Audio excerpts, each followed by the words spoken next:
ID the Future, a podcast about evolution and intelligent design. Welcome to ID the Future. I'm your host, Andrew McDiarmid.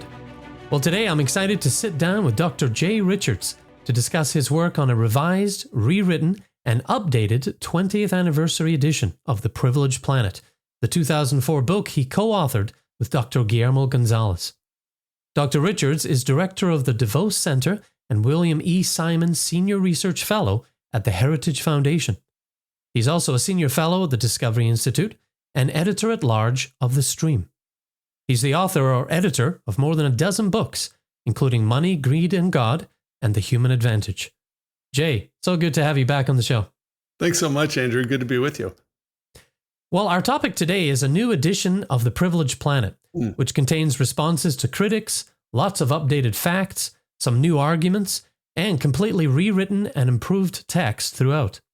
But before we get to that, let's just set the stage a little bit and remind listeners how The Privileged Planet originally came to be and what you set out to do with the book. Yeah, it came to be in lots of coincidences, actually. I was working full-time at Discovery Institute around 1999 in downtown Seattle and read a piece in the Wall Street Journal that was published by this postdoc in astronomy at the University of Washington, which for non-Seattleites is about 3 miles away from downtown Seattle. It's a guy named Guillermo Gonzalez. And I called him, said, "Oh, this is great." And he said, "Oh yeah, I know about you guys. I've followed this work for a long time. And I've got some interesting work that, I'd like to tell you about." And so I went over to University of Washington, we had lunch, and he showed me this article he had written in astronomy and geophysics called Wonderful Eclipses. And it was this study that he had done in which he looked at and compared the types of eclipses that we can get on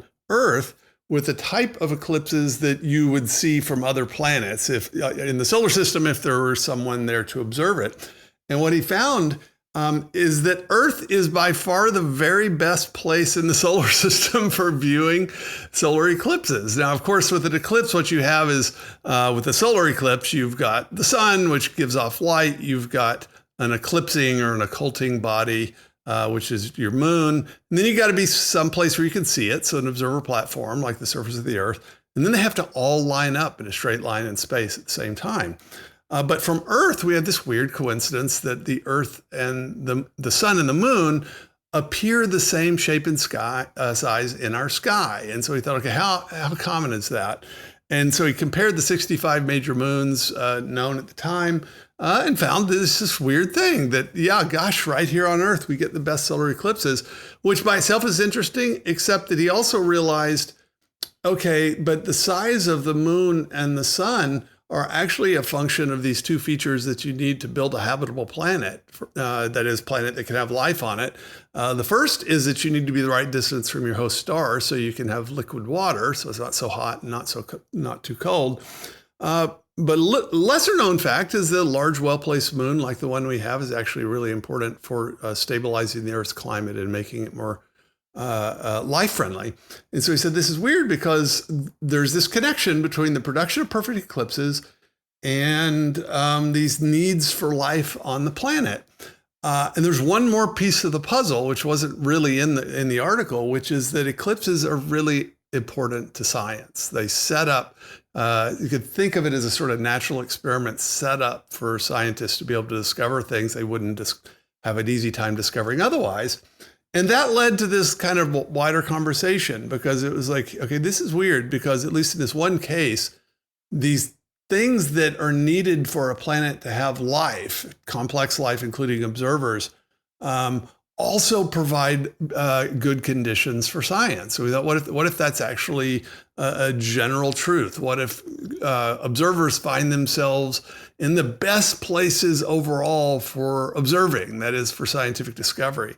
That would really be something. And so that led to a kind of research project, a joint research project to sort of ask this question, to look at kind of across the sciences, look across the things needed for a habitable planet, do a comparative study of Earth compared to known and potential planets to see if this was the real pattern in the world, in the universe or not.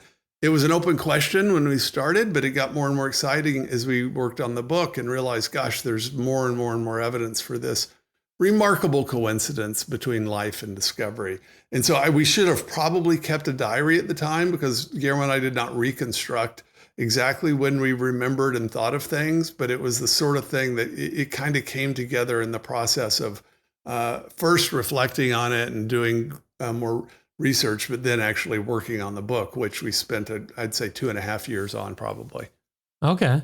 So it all started with those wonderful eclipses. I had a hunch, because Guillermo just loves those eclipses. In fact, he wrote that cool poem recently, Totality. Yes, that's right. And it really was it was the impetus. That's why we made it the first chapter of the book. This just amazing coincidence that you have this match in the sky between the moon and the sun, which is aesthetically cool, but it's also an intense emotional experience for almost everyone that actually sees a total solar eclipse. A lot of people have seen partial eclipses, and so they think, well, I've seen 80% of it. It's like, no, you haven't seen a darn thing. The difference between a near total eclipse and a total eclipse is basically the difference between a slightly cloudy day and total darkness. I mean, it's just two different things. And it has these kind of metaphysical resonances, but by itself, that's not really a design argument. It's just be sort of a cool coincidence. Yeah, yeah. Okay, so and my next question was going to be this main hypothesis of the book, that you have proposed with Guillermo, that this pattern of suitability is more akin to a cosmic conspiracy than a coincidence. Mm-hmm. You lay out in the book. I was just going to ask, did that hypothesis take root as you were writing and as you jumped into it more, or was it something you started with? I would say it was a hypothesis we started with. But we were able to formulate the hypothesis more precisely the longer we worked on it, because we could sort of imagine intuitively, it's like, okay, well, what kinds of things does life need on the planet? Well, okay, yeah, it needs a star, and it needs to be the right distance from the star. It needs a moon. What else does it need? Well, it needs the right kind of atmosphere. It's going to need to be the right size, not too small, not too large. Not too massive, but enough mass. What about this configuration of the solar system? What about the galaxy it's in? What about the location it is in the galaxy? All these kinds of things. And so that presented a series of questions. Okay, if we were to investigate those things that life needs, and then say, do those same sorts of things, are these really conducive to science? And are they more conducive to science than environments or planets that are less conducive to life? Because that's the kind of key pattern, is if you were to find that these rare places in the universe compatible with our existence as observers, or the existence of observers in any kind of chemically based life in the universe, to discover that those are the best places overall for doing science. That's the kind of thing you just would not expect if you're a materialist. It'd just be really, really weird. But if the universe is designed for discovery, that's what you would expect. And so if you're comparing those hypotheses, it's much more likely given design for discovery than given, say, just chance or materialism. Yeah, yeah. Now, you and Guillermo and myself included, and those like us, we get excited about this, about these connections, and about seeing this design, because our eyes are open to it.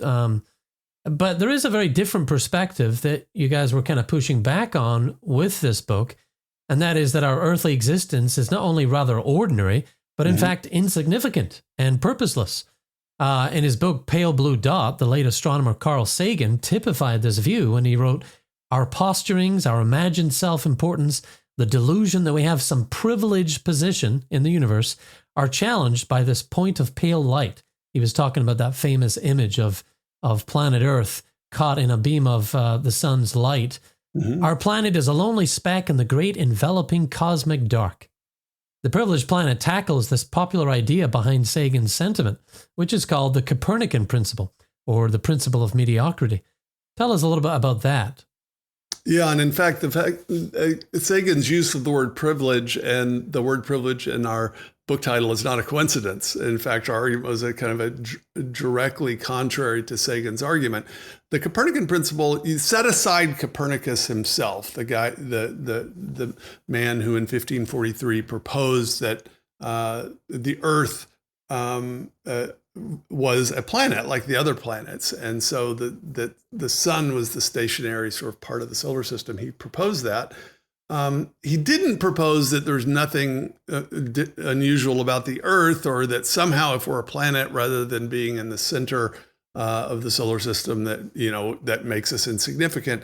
Probably sometime in the 19th century, though, materialism always wants to construct narrative histories that make it the hero. And so it needed a story that somehow every scientific discovery from Copernicus to the present somehow sort of established materialism and established that there's nothing special about us in the universe.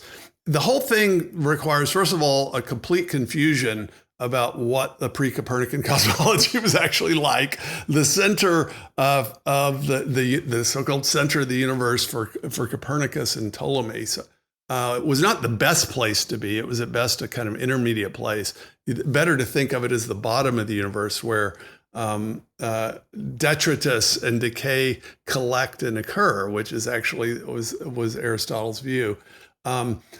But this kind of, it required a misrepresentation of what came before Copernicus, and then a misrepresentation of what we've discovered since.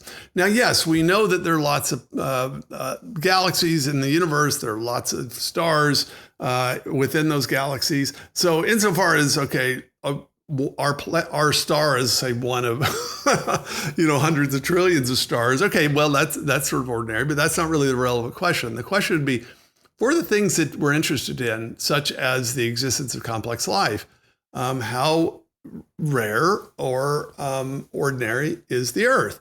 And we actually have a lot of information about that. In fact, almost everything we've learned in the 20th century has moved us in the direction of realizing you got to get a lot of stuff right just to build a single habitable planet. So the fact that there's, say, 100 billion stars or more in the Milky Way galaxy, that doesn't tell you anything until you know, okay, fine, if we're talking about life, how many ingredients are there for allowing life in a planetary environment? And how common are those individual ingredients? Because you could very quickly outstrip all of the sort of alternatives. And it's quite possible that the Earth is the only habitable planet in the Milky Way, for instance. And that's an empirical question, we think, that we ought to address. And when we look at it that way, we think that what you find is that Earth-like planets are likely to be exceedingly rare in the universe relative to the other less habitable places. The argument doesn't require that Earth be unique. It's just that Earth-like planets, life-friendly planets, are probably exceedingly rare. Yeah, yeah. And they do tend to use that argument, the vastness of space, the materialists, to say, hey, we're not alone, Yeah, lots of chances, but okay, fine. Yeah, how many tries do you have? If you're trying to flip a coin and get 20 heads in a row, well, if you can flip the coin 1,000,000 times, right, you're going to eventually get that. On the other hand, if you want to get 1,000,000 heads in a row, that's going to take a lot more tries for chance to give you 1,000,000 heads in a row. Yeah, yeah. Well, the bold argument of the privileged planet certainly made it controversial when it was released. Mm-hmm. You mentioned in the foreword to the 2020 paperback version that neither of you had quite anticipated the sheer hostility and metaphysical panic that the book would provoke. Mm-hmm. Let me re-say that and we'll cut that out.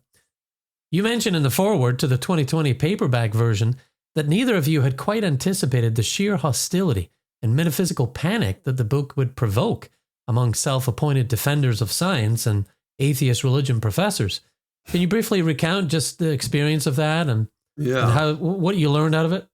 Well, and the atheist religion professor, that's not just a generic term. There's actually an atheist religion professor at Iowa State when Guillermo was in the physics and astronomy department there that led a petition to get Guillermo denied tenure based entirely upon his work and co-authorship of the book, The Privileged Planet. So for him, this had really very serious consequences. The controversy in many ways, what's interesting is when the book first came out, it actually got a number of respectful reviews, including, I think, a generally respectful review, if critical, by a guy at SETI, at the Search for Extraterrestrial Intelligence operation. But the documentary based on the book came out just a few months after the book was released in 2004, and we had a premiere of the documentary the following summer in Washington, D.C. at the Smithsonian, actually at the Museum of Natural History at the Smithsonian. Now, remember, this is when George W. Bush would have been president. And it all was going fine. In fact, we were just, was just renting the theater at the Smithsonian after hours. And then we were going to use the Hall of Gems for the reception. It was a really great event. And somebody threw a fit. It's like, oh, this implies that the federal government and Smithsonian are endorsing the Privileged Planet and intelligent design, which we all know is evil. And so there was just this huge media firestorm. The New York Times, the Washington Post editors on the editorial page sort of spoke out against this documentary. It was all very strange. On the one hand, it created a massive amount of publicity for both the book and the film, which later showed on lots of PBS affiliates. But it also sort of created negative attention for this young astronomer, an astronomy professor who, though very well published, did not yet have tenure at Iowa State. And so the whole thing ended up being kind of a perfect storm for difficulty. And in some ways, I mean, it's a perfect illustration of what natural scientists have to deal with on this subject, that the bare suggestion that there could be scientific evidence of purpose in the universe it's one of the heretical thoughts. I mean, everybody talks about political correctness and wokeness on college campuses now. They probably don't realize that the first victims of this were scientists who wanted to talk about intelligent design. Guillermo was one of those. And so he definitely suffered for this book. And I remember a conversation we had about the time it came out. And I said, was this a good idea for us to write this when you didn't have tenure yet?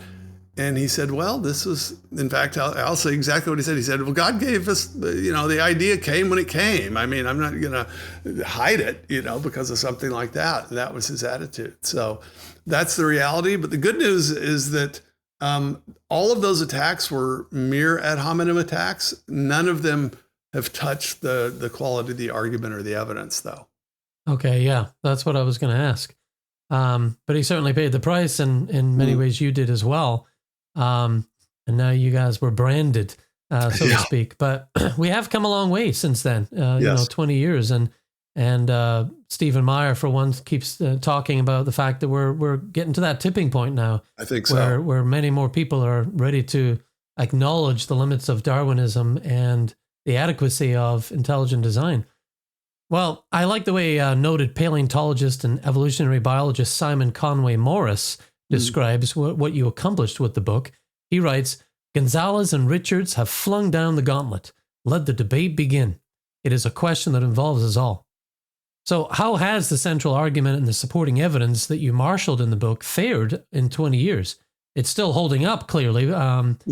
And you do address some of the objections, which we'll mention later. But in general, is it still standing? How has it fared? Yeah, it's still standing. And in fact, I'd say it's doing better than ever. Guillermo and I, when the book came out in 2004, we knew there would be a total eclipse in the U.S. in 2024. And we thought, well, heck, that's perfect, because that means we should do a 20th year anniversary edition where we sort of update it. We've literally planned to do that as early as 2002. Wow. And so we actually managed to do it. Fortunately, the publisher agreed to it.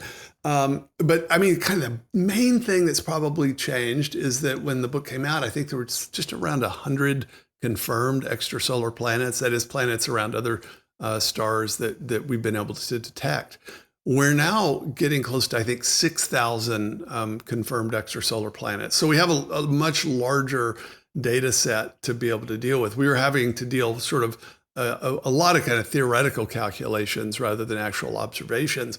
But I can tell you that nothing has sort of changed about our argument. And if anything, it's confirmed it. People think, well, now we know there are all these planets. Yes, exactly. And so we now know more about what a kind of typical planetary system looks like. I can tell you that the most Earth-like planet known other than Earth is Mars. It's a planet we already knew about. None of these extrasolar planets fare as well as Mars. Mars is similar in size to the Earth, similar in composition. Its orbit is quite similar. And it's around an otherwise habitable system. It's around our sun, and yet it's lifeless. So in some ways, Mars tells you how narrow the conditions are, and the fact that we can't manage to find an Earth-like planet, even as Earth-like as Mars, tells you something about how narrow the conditions have to be just for meeting 2 or 3 of the conditions that you really need to have a life-friendly planet. And so I'd say that's the kind of the largest thing that's changed. And then there's just some additional arguments that we developed because for, the obvious reason that we thought about this stuff now for 20 years, we're older. I hope we're wiser. We're also actually much better writers than we were 20 years ago. And so there's nothing in essence that's changed about the argument, but we've been able to fill in details. And fortunately, we have a larger evidence base to be able to compare it to now. Yeah. And on the topic of the exoplanets, it is fun to look for them. And Yes. Bijan Namadi, in a recent interview, made the point that no matter what side of the debate you're on with that, you're going to have a vested interest in continuing to look because it helps our argument and it also satisfies those who aren't sure yet, No, if there's exactly. something out And there. we always felt like this really is ultimately an empirical question. I mean, I'm a Christian, but if somebody asks me, okay, did God create the universe to have life in other places or just here? I'd say, well, God could do what he wants to do. Let's go try to find out. And our argument is always just that just based on what we know, Earth-like planets, we argue, are going to be, the proportion of those is going to be very, very small relative to the options, right? But nothing in our argument requires that our Earth be unique. But the good news is that that's, that's falsifiable. I mean, if we found that, oh gosh, no, actually life can exist in much wider range of conditions, or it's super easy to get Earth-like planets, all those things would have put a dent in our argument. And of course, this is only one half of our argument, that Earth-like planets are rare. The other part that we think is what tips the scales in favor of design is that those rare Earth-like planets also provide the best conditions overall for doing science. There's whatever you think of that, there's no way that could be an anti-science argument. I mean, an argument is essentially that the pursuit of science has been built into the scheme of things. Right. Yeah. Well, in the book, you and Guillermo note that the degree to which we can measure the physical world around us, as well as the wider universe, is actually quite surprising. And I just wanted to take a minute there to make that connection between the measurability or discoverability of the world around us and the universe around us and the habitability. Yeah. How do those correlate? How would you put that? That is the basic idea. And the way I would illustrate it is imagine that somebody spent their entire career, a sort of astronomer, studying what is needed for life to exist on a planet, all the different factors. And so for 40 years, he studied that and had come up with a list of the kind of, okay, here are the ingredients, the conditions, the type of planet we're going to look for. And then another scholar in some other place, another astronomer, let's say, she spent 40 years studying this other question, like what would be needed for making certain types of scientific discoveries, for discovering whether the universe had a beginning, for discovering the composition of the universe, for having access to different times in cosmic history, for being able to uncover the laws of physics that govern the orbits of planets and things like that. What would need to be the case about the universe to be able to discover those things? And she had compiled a list, and she called this the kind of index of measurability, right? And then eventually these two astronomers meet at a conference, and they discover that they're describing the same planets, right? That there's a rare place, say, in the galaxy where a planet needs to, the place in the galaxy where a planet needs to be in the habitable zone, that's also the best place for doing science. That's the idea of the argument. It's not something that we would have expected ahead of time. And even if you're sort of, real a total orthodox Darwinian, no one would argue that our ability to, say, detect galaxies outside the Milky Way somehow played a role, a survival enhancing role in ancient humans. In fact, none of these things played a role. It had a selective advantage for humans. But it turns out that the things you'd need for life to exist at all on the planet actually provide the best conditions for doing science. Again, that's just the kind of thing you'd expect in a conspiracy, but not if it's just a coincidence or a brute fact. Yeah, yeah. Well, in my first reading and what I know of this book, including the documentary, which as a private school teacher, I used to show my kids and they ate it up. That was quite a tradition, just showing them clips of that. It was great. But in my understanding of the book, at least the first time around, I caught the galactic habitable zone, Goldilocks zone of the galaxy that we live in. And I recognized that we live in the place we live in, the position we live in is remarkable and fine-tuned. But what I missed the first time around, and maybe you guys embellish on this in the new edition, is that it's also remarkable timing. Yeah. Not only are we extremely well placed to observe the universe, it sounds like we're also well timed. And you guys talk about that in the book. I'll talk about that with Guillermo, but do you have thoughts on that? Yeah, absolutely. Did that surprise you?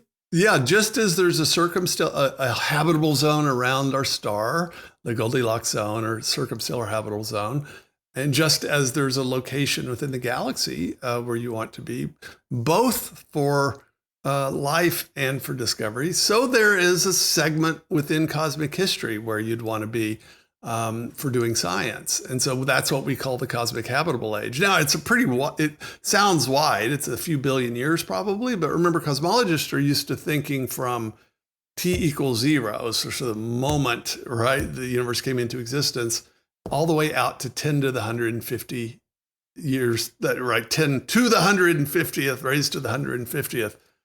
Years into the future. That's a massive sort of time scale. And so if you've got just a few billion years in there as the segment where you need to be, where life's going to be able to exist, and then to be able to say, okay, now where would be the best time for doing science? To discover that it's that same cosmic habitable age. Again, it's another confirmation of our argument. So just to give one example of this is, we can now detect the cosmic background radiation, this kind of leftover echo of a much earlier time in the history of the universe.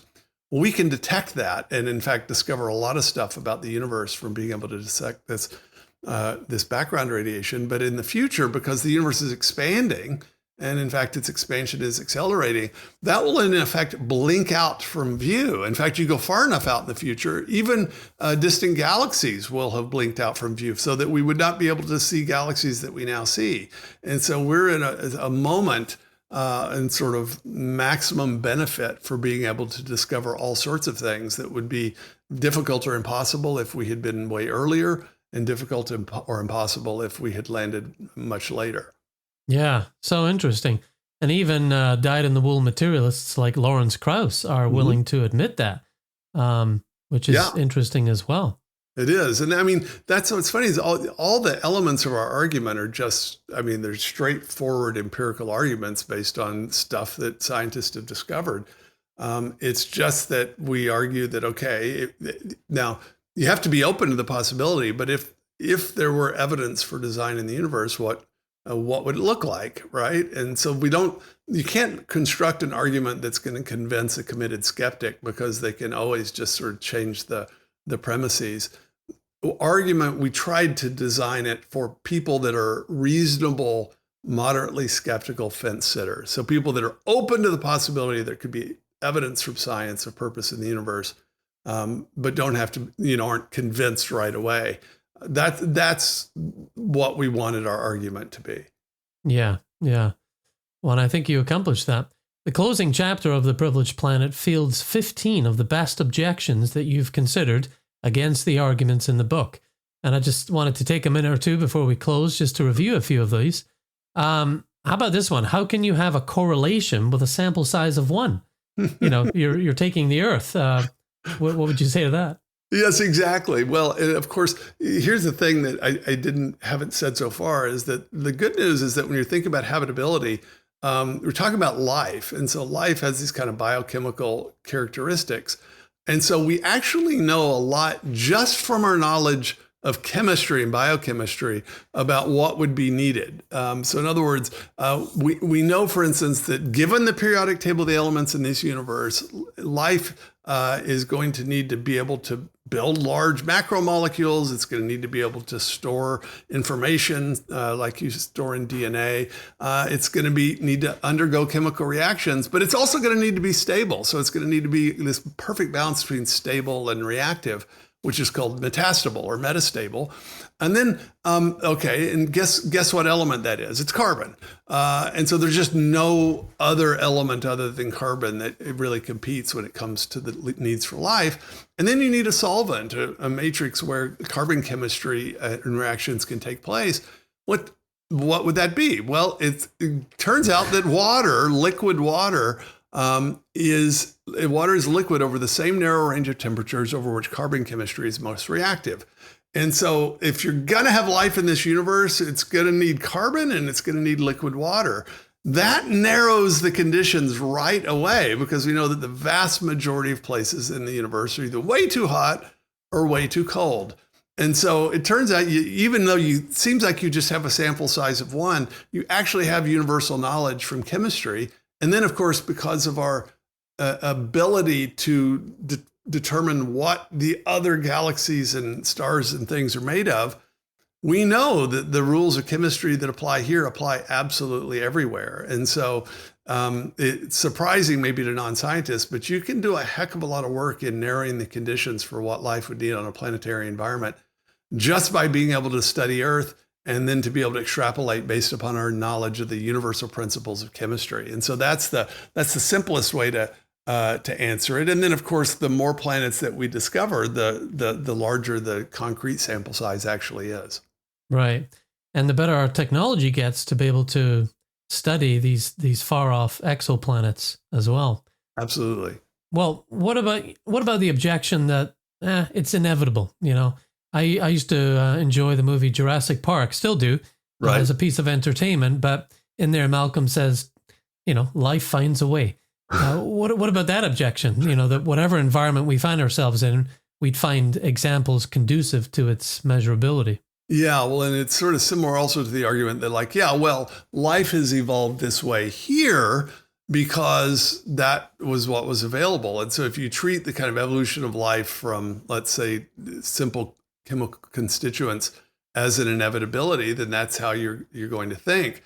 But that's an empirical question, right? And we have absolutely no reason to believe that's true. The reality is that there's a reason that NASA spends so much money just trying to look for evidence of liquid water on the past surface of Mars. It's not because NASA is unimaginative. It's because they understand the biochemical requirements for life in this universe. And so life's not just going to evolve given any particular environment. In fact, life can't even, once it's come into existence, continue to survive without very narrow conditions. In complex metazoan life, so like humans, we actually, it turns out, if you look at the options in the universe, the conditions under which we can persist and exist are actually quite narrow. And so that's the sort of remarkable thing. At the same time, if we discover complex sort of science conducting life around a completely different environment based upon a completely different biochemistry, that will refute our argument. So the argument's risky. But we're not laying awake at night worrying that we're going to discover complex life on radically different environments. In fact, the solar system itself tells us that, right? We're not finding life around the other planets in the solar system. Yeah. And you're not, as you say, lying awake and worried about this. You have dedicated this this argument to the future. You're not trying to inoculate it against future discoveries. You're ready for them. Absolutely. And in the rare case that you are refuted, you guys already have the humility to to accept that. But it doesn't look likely. That's for sure. Well, Jay, we'll have to leave it there for now. But I want to thank you for your work putting this new edition together. It's so cool that you guys way back over 20 years ago already knew that you'd have a 20th anniversary edition. So it must be really exciting, and I wish it well. Audience, to get your copy of this revised, rewritten, and updated edition of The Privileged Planet, you can go to the website privilegedplanet.com. privilegedplanet.com. Don't miss this new opportunity to dive into the latest scientific evidence showing that Earth is designed both for life and for scientific discovery. privilegedplanet.com. For ID the Future, I'm Andrew McDiarmid. Thanks for listening. Visit us at idthefuture.com and intelligentdesign.org. This program is copyright Discovery Institute and recorded by its Center for Science and Culture.